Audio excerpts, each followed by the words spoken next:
अब पिछली कक्षा में हमने अयोध्या से उपाध्याय के श्याम संदेश को हमने पढ़ा था। श्याम ने राधा को क्या संदेश भेजा था, उस संदेश को सुनकर के राधा के मन में किस तरह की भावनाएं पैदा हुई, वो सारा आज हम इसमें पढ़ते हैं। राधा का संदेश क्या है। अब कृष्ण ने पूरी बात सुना दी, उनको कहा कि अब मेरी मजबूरी है, मैं मथुरा से गोकुल नहीं आ सकता हूँ, अब तुम और मैं अलग ही हैं, और तुम भी इस बात को स्वीकार करो कि विधाता ने हमारे ऐसे ही लेख लिखे हैं कि मुझे यहाँ मथुरा रहकर अपना कर्म करना है, तुमको गोकुल रहकर अपना काम करना है, तो इसी को स्वीकार करें, इसी में जगत का कल्याण है। इस बात को कृष्ण ने राधा को भेजा और राधा सारा संदेश सुनने के बाद अपनी प्रतिक्रिया कृष्ण के मित्र को देती है। वो क्या संदेश देती है, इस संदेश को हम आज देखते हैं। तो राधा सारा संदेश कृष्ण का सुनती है, बड़े धैर्य के साथ में अपना हृदय को थाम करके धैर्य धारण करके वो सारा संदेश सुनती है। और इस पद में लिखा है कवि ने कि अतीव हो अन्य मना विषादिता, विमोचते वारी द्रगारविंद से, समस्त संदेश सुना ब्रजेश का, ब्रजेश्वरी ने उर वज्र सा बना। ब्रज की जो रानी थी ब्रजेश्वरी राधा, उस राजा ने अपने हृदय को वज्र के समान कठोर, क्योंकि वह तो प्रेमिका है, उसका हृदय तो इतना कोमल है, वह अपने प्रिय से अच्छी बातें सुनने के लिए आतुर थी, और लेकिन जो उसको सुनने को मिला वह सुन करके उसका हृदय फटा जा रहा था। लेकिन उसने अपने हृदय को थाम करके वज्र के समान कठोर करके उसने अपने आंखों से जो दर्ग अरविंद, आंखों रूपी उस कमलों से झरते हुए जल को पोंछते हुए उसने बड़े धैर्य के साथ में दुखी मन से सारे संदेश को ब्रज के उस राजा, ब्रज के इष्ट श्री कृष्ण के संदेश को उसने पूरी धैर्यता के साथ में सुना।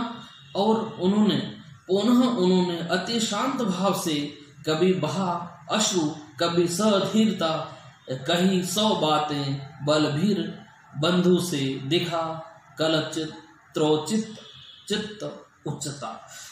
कभी आंसू पोछे, कभी रुदन किया, और बड़े शांत भाव से सारी बातें कृष्ण के मित्र से, सखा से सुनी, और सुनने के बाद अपने बातें भी अपने प्रिय के सखा से कही।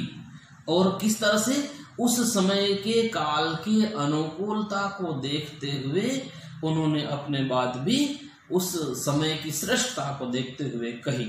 क्या कही, ये इस अगले पद में आता है कि राधा भी जब कृष्ण के संदेश को सुनने के बाद वो भी कुछ इस तरह से प्रेरणा पाती है कृष्ण से कि निश्चित रूप से कृष्ण भी अपना प्रेम छोड़ करके समाज सेवा में लगे हैं, लोक कल्याण में लगे हुए हैं, निश्चित रूप से मेरा भी कोई धर्म बनता है। इसलिए वो कहती है, मैं हूँ उधो पुलकित तो हुई आपको आज पाके, संदेशों को श्रवण करके और भी मोदिता हूँ, मंदीभूता और तिमिर की ध्वंसिनी ज्ञान आभा उद्दीप्ता हो, उचित गति से उज्ज्वला हो रही है।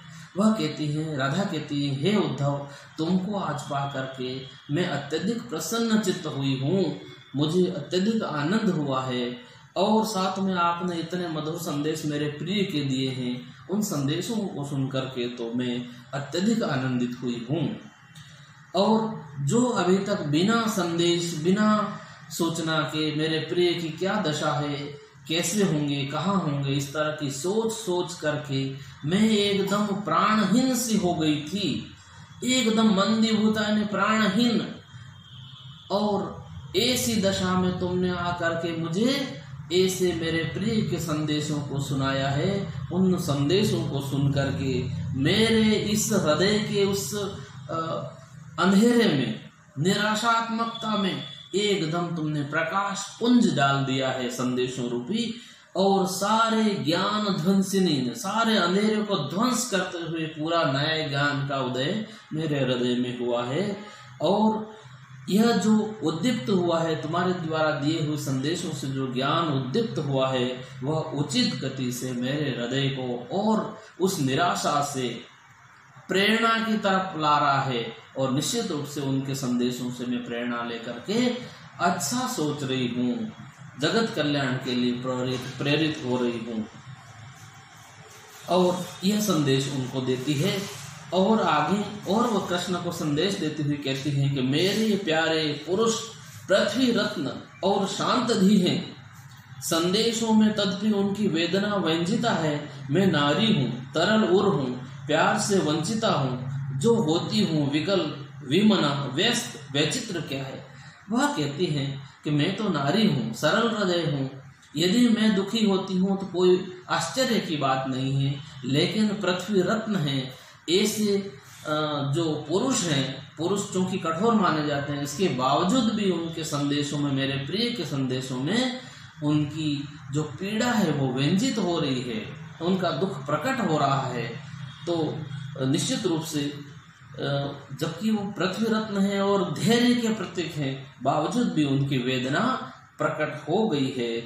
और मैं सब इस बात को जानती हूँ, मैं तो नारी हूँ, प्यार से भी वंचित हूँ, इस वजह से दुखी होती हूँ, तो कोई आश्चर्य की बात नहीं है, लेकिन उनके संदेशों से मुझे भी प्रेरणा मिल रही है। और निश्चित रूप से मैं मेरे प्रिय के उन संदेशों को अंगीकार करके निश्चित रूप से राष्ट्र की सेवा में और समाज सेवा में अपने आप को मैं झोंक दूंगी। ऐसा मुझे अंदर से मेरे मन में ऐसी प्रेरणा आ रही है। आगे और वो कहती हैं कई तरह की बातें वो आगे कहती हैं कि मैं क्यों दुखी हूँ, क्योंकि सभी जगह से मैं वंचित हूँ, उनसे मेरे प्रिय का साथ मुझे नहीं मिला है, मुझे उनकी बार बार याद आ रही है। लेकिन वह जो मुझे जो संदेश दिया है, उस संदेश के माध्यम से मैं अपने ज्ञान से और अपने उस प्रिय के संदेश से जगत के काम में अपने आप को लगा दूंगी। और मेरे तन मन के जो दुख है, उस दुख को मैं विसार करके श्याम के द्वारा दिए हुए उस संदेश को मैं जगत हित में लगा दूंगी। और निश्चित रूप से वह खुद अंतिम कुछ पदों में आके कहती है कि निर्लिप्ता हूँ मैं अधिकतर, मैं नित्य से संयता हूँ, तो भी होती अति व्यतीत हूँ श्याम की याद आते। वैसी वांछा जगत हित की आज भी है, न होती जैसी जी में लसित प्रिय के लाभ की लालसा है। आज भी वो स्वीकार करती इस बात को कि मेरे प्रिय का सामीप्य जब मुझे मिलता था तो उसके सामने सारे संसार के सुख बेकार हैं। वह अत्यधिक प्रिय कर लगता है और सबसे आनंददायक लगता है। लेकिन आज जो मेरे प्रिय से मुझे जो प्रेरणा मिली है, तो मैं इस संसार के सुखों से मैं निर्लिप्त होती जा रही हूँ। जो चूंकि मैं अभी तक लिप्त थी, तो निर्लिप्तता में धीरे धीरे दिन प्रतिदिन निर्लिप्त होती जा रही हूँ, निर्विकार होती जा रही हूँ। और अधिकतर मैं नित्य संयता और धीरे धीरे मैं संयमित जीवन जीना सीख गई हूँ। और अपना संयम धारण करके मेरे प्रिय के द्वारा दी हुई संदेश की वजह से मैं निरंतर मेरे प्रिय की याद आते, न श्याम की याद आते मैं दुखी तो होती हूँ, लेकिन मैं निरंतर संयम धारण करते हुए संयता होती जा रही हूँ और निर्लिप्त होती जा रही हूँ। और जैसे उन्होंने मुझे जो जगत के काम के लिए लगाया है, वैसी वांछा जगत हित की आज भी है न होती, जैसी जी में लसित प्रिय के लाभ की लालसा। प्रिय का प्रेम प्राप्त करने की जो लालसा मन में है, लेकिन उससे बढ़कर अब जो संदेश मुझे मेरे प्रिय ने दिया है, मैं उस तरफ दिन प्रतिदिन बढ़ती हुई सारी अपने इच्छाओं मनोवांछाओं से निर्लिप्त होकर के समाज सेवा की तरफ आगे बढ़ रही हूँ। आगे और कहती है कि हो जाता है उदित उर में मोह, जो रूप द्वारा व्यापी भूमि अधिक जिसकी मंजू कार्यावली।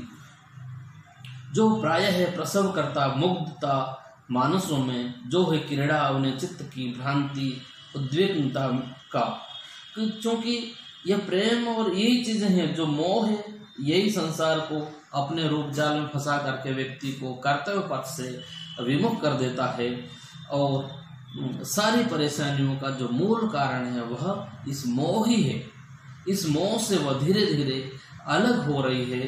अलग होकर के निश्चित रूप से अपने प्रिय ने जो उनको संदेश दिया है, उस संदेश को प्राप्त करके वह आगे और कहती हैं कि जैसे पानी प्रणय त्रसितों की तृषा है न होती, हो जाती है शुदित शुदा अन्न आसक्ति से, वैसे ही रूप निलय नरों मोहिनी मूर्तियों में हो पाता है न प्रणय हुआ मोह रूपादि द्वारा।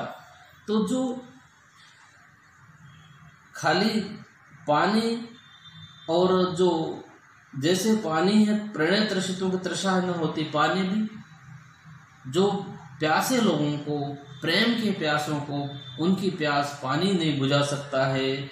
और जो खाना अन्न है वह भी अन्न की आसक्ति से पेट नहीं भर सकता है। और उसी तरह से निलय नरो मूर्तियों में हो पाता न प्रणय हुआ मोह रूपादि से। कई रूप, सुंदर रूप वस्तुओं को देख करके मोह होता है और उनसे प्रेम नहीं हो सकता, वह मोह हो सकता है जो आकर्षण मात्र है, जो जगत हित में नहीं है, स्वयं के हित में नहीं है। निश्चित रूप से ये चीजें हमारे लिए स्व की हो सकती है, परमार्थ के लिए नहीं हो सकती है। ये इसलिए कृष्ण ने स्वहित छोड़ करके परमार्थ के लिए प्रेरित किया है। निश्चित रूप से राधा दिन प्रतिदिन इस दिशा में आगे बढ़ रही है, वह निर्लिप्ता होकर के जगत के हित में लगी है। और इस तरह से इसमें पूरे कृष्ण का जो कथन हो, संदेश हो, या राधा का उत्तर हो, दोनों में कुल मिलाकर के कवि ने कृष्ण और राधा के उस देवीय रूप के धरातल से जमीन पर ला करके इन्होंने समाज सेवक और समाज सेविका के रूप में प्रस्तुत किया है, जो समाज सेवा के लिए अपने स्वयं का स्वार्थ त्याग करके परमार्थ में अपने जीवन को झोंक देते हैं, जो प्रेरणादायक है। धन्यवाद।